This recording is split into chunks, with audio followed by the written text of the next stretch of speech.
Hello again to another Agricolor React, and today we're gonna have another part of how Islam saved Western civilization, and I believe this is going to be part 4. Is it? Is it part 4?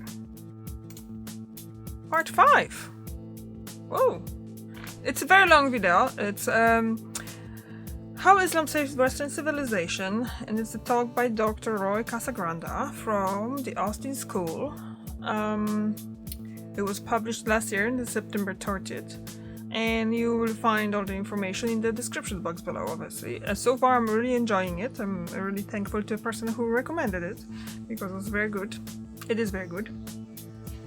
I'm learning a lot about the history, a lot of history that basically we wouldn't be taught in school. Well, as far as I understand why we are not taught every piece of our history, because the history is quite vast. That's one thing. So no one would be having enough time to learn all that, and we need to have time for other subjects as well. The other thing is as well the history just in one country, like Poland's history as a country spans 2,000 years. There are countries that they're much older than that, so their history is even much longer and more vast.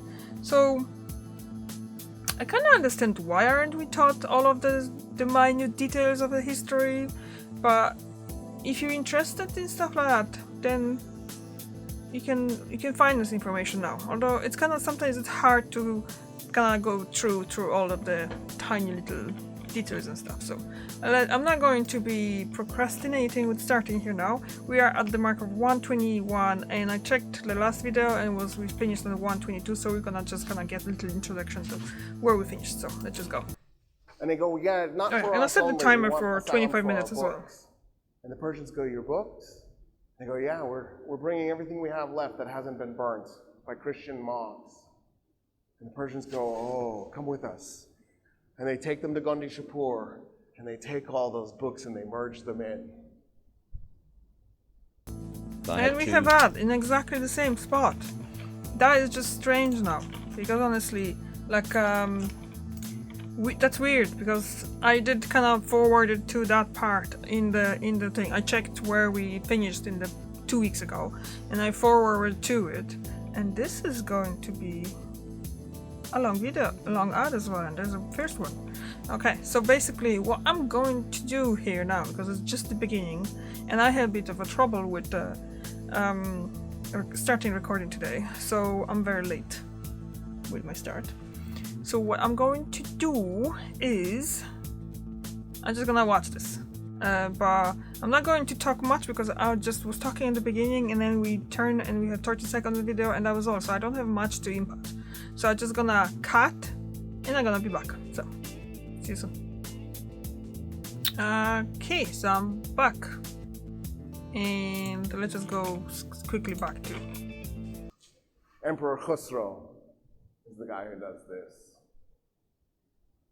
So now at Gondi Shapur, they have all these Roman and Greek and Egyptian works, and they're sitting there with all these Chinese and Persian and Indian works. And they kind of recovered the loss of the Great Library a little bit. Rome and Persia keep fighting. They do one giant slugfest in the early 600s. It's a nasty, brutal affair. The Persians capture Turkey, Syria, Palestine, Egypt. It looks like Rome is going to go down in a ball of flames, but the Romans somehow get out of it, in part because one of the Persian generals decides to rebel. He takes the chunk of Rome that he captured. He creates a third little empire. Eventually he invades Persia, overthrows the Persian emperor, becomes the new Persian emperor, and is stabbed to death a few days later. And the Romans are like, wow, whew. His military was touch and go there for a while. And then something amazing happens. What? There's a new religion. Oh, 600s? And it's Islam. Mm-hmm. The Prophet Muhammad dies in 632. That year, the Caliph, his follower, the first ruler after the Prophet, orders that the Arabian Peninsula be conquered and unified. For the first time in Arab history, the Arabian Peninsula was ruled by a single state within a year. Wow. That same year, 633, Abu Bakr launches 2 armies at the same time, simultaneously. One into the Persian Empire, one into the Roman Empire. Outnumbered, outmanned, out-technologied. There's no way the Arabs should prevail. Within a few decades, they completely conquer the Persian Empire. It was 1,200 years old at that point. Can you imagine a 1,200-year-old empire? You can't comprehend it not being there. They bring the Romans to their knees. They don't finish them off. But by the time they're done, so from 633, the moment they start the conquering, to 711, the moment they've conquered Spain, they owned everything from Pakistan to Spain and Central Asia. They built the largest empire in human history in just a few decades. 60% of the world's Christian population. The empire itself was 2% Muslim. Another ad. That was quick. Damn. Wait, did he just say that there was a 60% of the thing, that the empire itself was just 2% Muslim? That's not much, isn't it? Well, it was a new religion, so it was kind of probably spreading really slowly, like most of the religions. Do we really need AI ads? I mean, ads for the AI assistants and stuff? Because I'm not so sure if we do. Maybe we do. Sissy. From Windows and Mac as well. Download from Windows and Mac. Interesting. Sorry guys, I'm not talking about ads. I'm absolutely out of topic. So yeah, I'm kind of waiting now for the rest of the ads and so I can actually, you can say more because I'm kind of intrigued.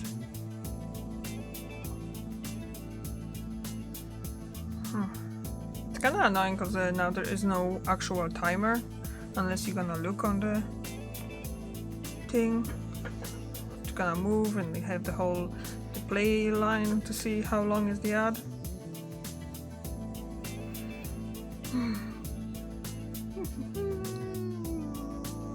And 2, 1, 0, go. There you go.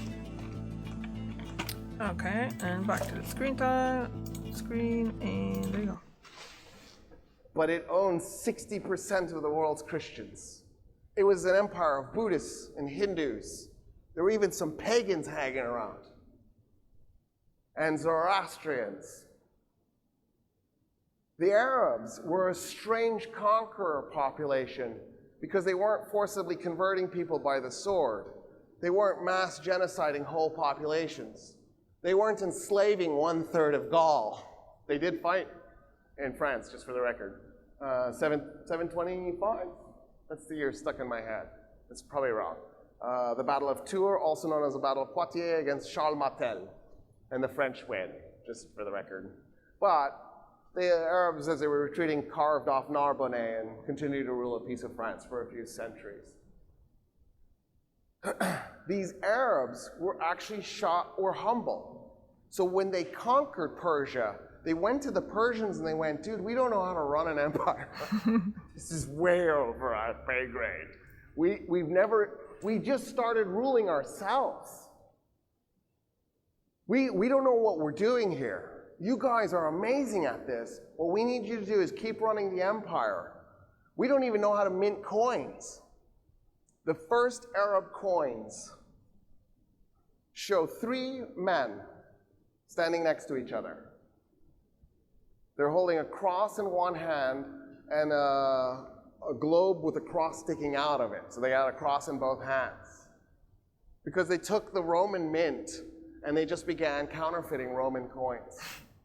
In fact, the word fulus, which is the word for money, comes from the Roman folus, which was one of the coins that they were counterfeiting. Those Arabs walked into Gondi Shapur after conquering it. And they turned to the Persians and they went, what's that? And the Persians go, it's an academy. Arabs go, cool, what is that? They go, it's a repository of all the knowledge of the world that we know of. And the Arabs go, show us. And the Persians go, what choice do we have? Take them in. And the Arabs go, teach us. And the Persians go, what choice do we have? We will. It takes a while. It doesn't happen right away. But in the 8th century, Al-Kindi begins converting these texts from Greek to Arabic. And that's a huge leap because now it means a larger portion of the population can start to read them. A guy named Al-Khwarizmi, a Persian, a Muslim Persian in the Arab Empire, decides to start focusing heavily on Hindu mathematics. Al-Khwarizmi invents algebra and Arabic numerals. So the next time you're doing math, remember to thank Al-Khwarizmi that you're not using an abacus to do Roman numerals, which are impossible. Really try. Set up Roman numerals, put a minus sign under it, and try and subtract Roman numerals from Roman numerals. You'll tear your hair out. Forget multiplication and division.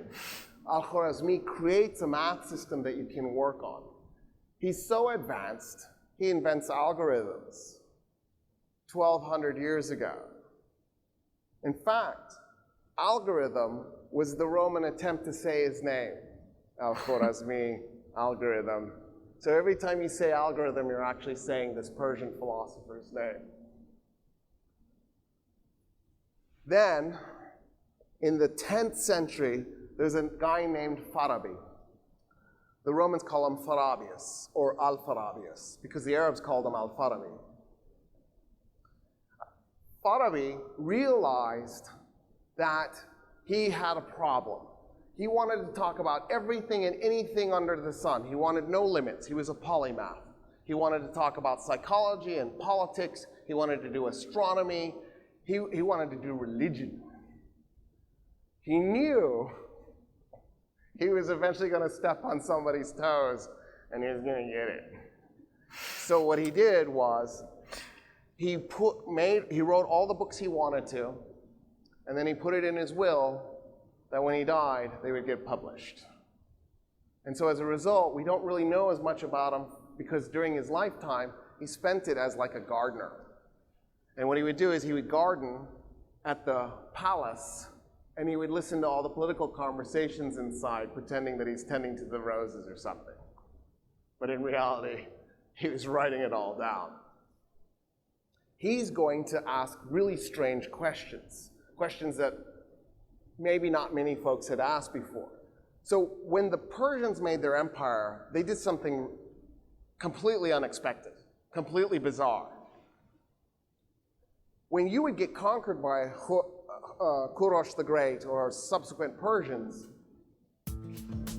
Wow. I mean, damn, that's a lot of ads, isn't it? That's good. Actually, yesterday I just turned on the YouTube on the TV in the living room, and I just wanted to show something to my mom. And the first thing that went was an ad. I didn't even choose any video. It's just the app on the thing just went on. So, yay. For prevalence of ads, I'm guessing they just want me to pay for not having ads, isn't it? That's what they all usually want. At least they're short. I don't mind short ads. You weren't subjugated, enslaved. You became a partner of the empire. In other words, you were in a good place being conquered. It wasn't that horrible, which is strange because that's usually not how it is. In fact, Kurosh insisted on the diversity being held up. If you go to Persepolis, Takht Jamshid, if you go to Persia, I went in 2002. It's fantastic. Good luck getting a visa. It was a nightmare.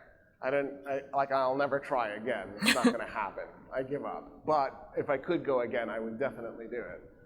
When you get to Takht Jamshid, there's walls that show people in every kind of dress imaginable because it's a celebration of the nations. The Romans erected a monument to the massacre of the Dacians. I'm pretty sure that in Rome there is the only monument commemorating genocide. It's still there. You can go see it. It's in your art textbook, your art history textbook. They show you the bottom parts. They never show you the top, because the bottom parts of the tower show the Roman army getting together to go, and everybody's excited about that. At the top, it shows the genocide. The Arabs are like the Persians. They didn't reject the different cultures. They didn't reject the different religions. They embraced them and they accepted them. And they said, yeah, cool, keep doing your thing. If you want to convert, do it. In other words, this wasn't a forced empire like so many empires in our history. Al-Farabi asks a question, though, that throws everybody off. Because, so, if I say you're tolerant, that doesn't mean you love the other guy. We should be a tolerant society. That's a really low bar, right?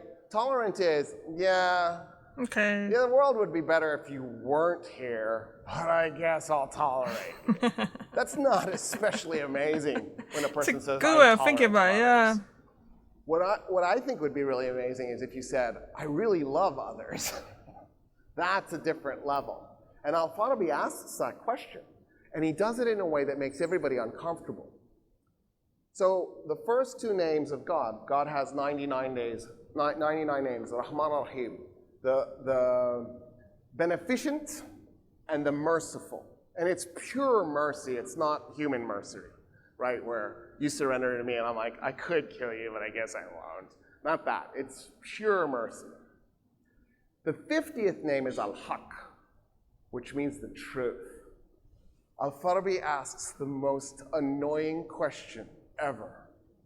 If God is beneficent and he's merciful, then why on earth are only 20% of the world's population Christians, Jews, and Muslims? Because in Islam, right, it's built in that Christians, Jews, and Muslims can get to heaven.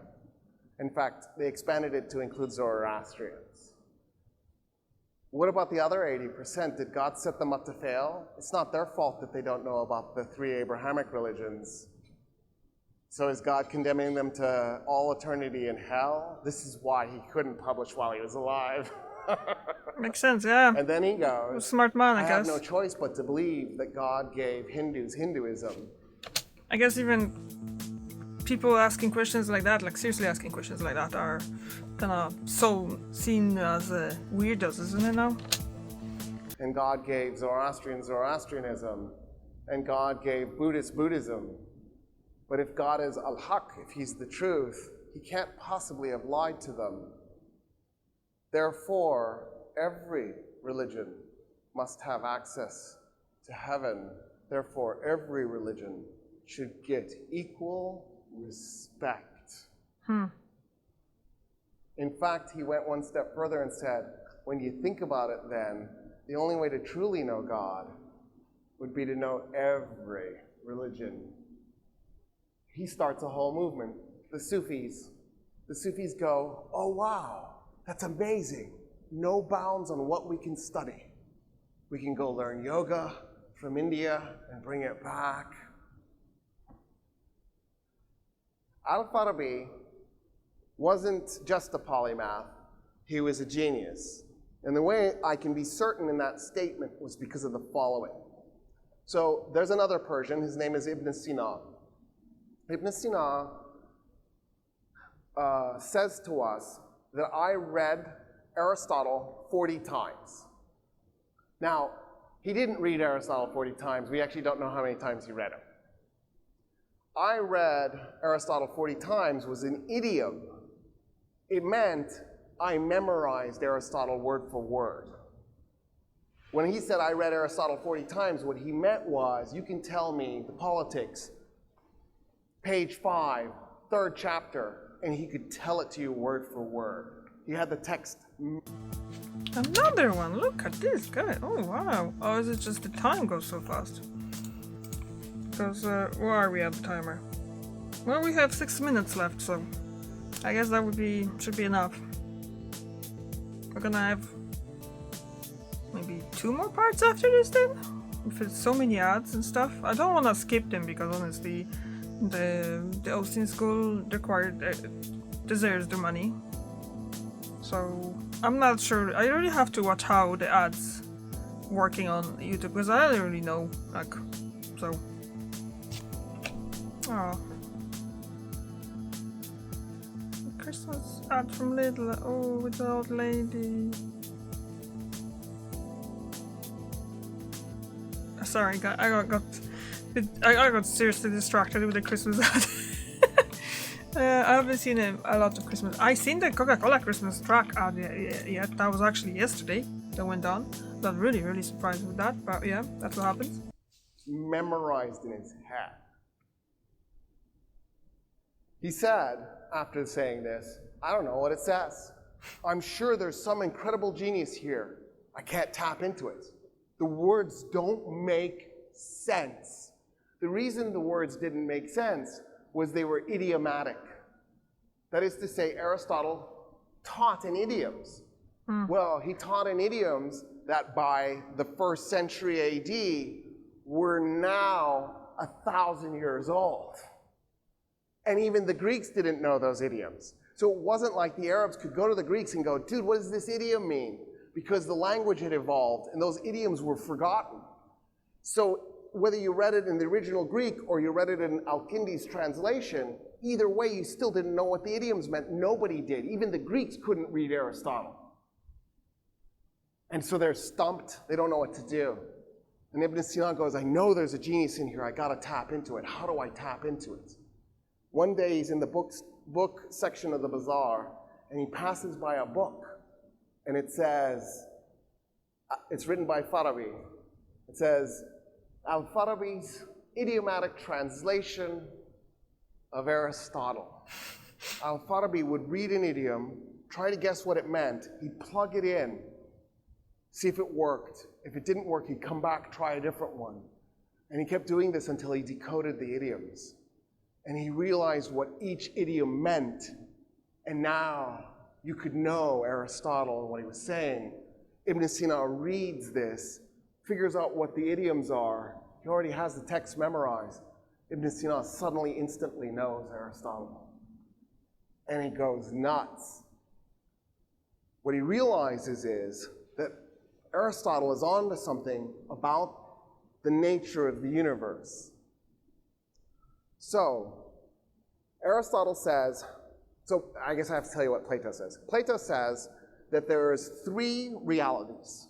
There's the reality we experience. So this floor, that wall, the chair, my suit, me. But that's not the real. The realer real is what's in my head. So my imagination of a chair is realer than an actual chair. My understanding of the wall is better than the actual wall. And he goes, but that's not the real either. Reality exists in a plane of existence that he calls the forms, or the idios. And so what happens is, if I'm going to make a chair, my mind reaches up into the idios, grabs the true chair, brings it into my head, but it's a copy. Copy is never as good as the original. And then my hands take the copy in my head and make a physical copy. So the chair, that chair, is a copy of the real thing. Aristotle reads this and goes, oh my God, what a bunch of nonsense. What even is that? It's nonsensical. Aristotle says, no, the chair is a collection of essences. This chair is black, so it has black essence. It's plastic, so it has plastic essence. It's shaped in a specific way. It has chair essence. That a thing is a series of essences. Ibn Sina goes, those essences are actually information. For example, there might be a scratch on that chair. And then the shape of the chair itself is information. And the molecular construction, he didn't have the concept of molecules, but they did have the concept of atoms. The construction, the material in there, that's also information. But he takes it one step further. He goes, so when that chair was originally made, it was not perfect, but it was close to perfect because it probably didn't have any scratches on it. It didn't have any damage. It didn't have any wear and tear on it.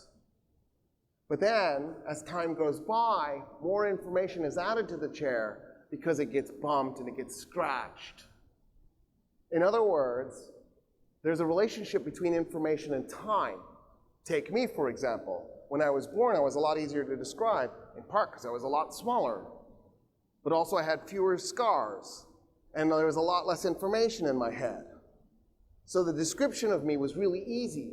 But as time goes forward, the description of me becomes more and more complicated until finally I die and my cells break apart and decay back into the earth. The description of me becomes extraordinarily complicated at that point. In other words, as time goes by, the universe increases the amount of information. And then he goes, oh, wow. What if we ran the clock backwards? So instead of us thinking about the future where there's more information. Oh wow, another ad. That's a lot of ads. And I have to do a count and I'll be editing. Because honestly, that's really strange. I'm kind of confused now what he's talking about. I don't know, was I kind of like, whoop, out in there for a second? And when he started talking this, I just not entirely sure what is going on. So, kind of lost track in this. And there you go, there's our timer as well. So I think I'm just gonna be finishing up after this. I'm just gonna take a note of how far we are on the video, and then we're gonna continue in 2 weeks' time for it. So,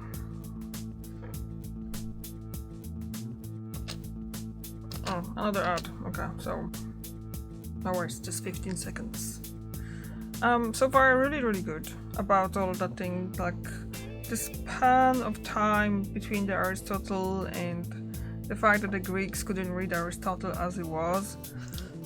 Very interesting. But it's just that's what people actually often forget, that the language evolves all the time. There is this. Oh, so we are at 1 minute and 41. So we have what? Still about 40 minutes left? 50? Yeah, no, what I'm talking about, 60 minutes in things, so it's 20 and 13, so 30 something, half an hour. So we're gonna do it like a shorter version of it, so yeah. Alright, thank you very much for watching and I see you tomorrow. Bye!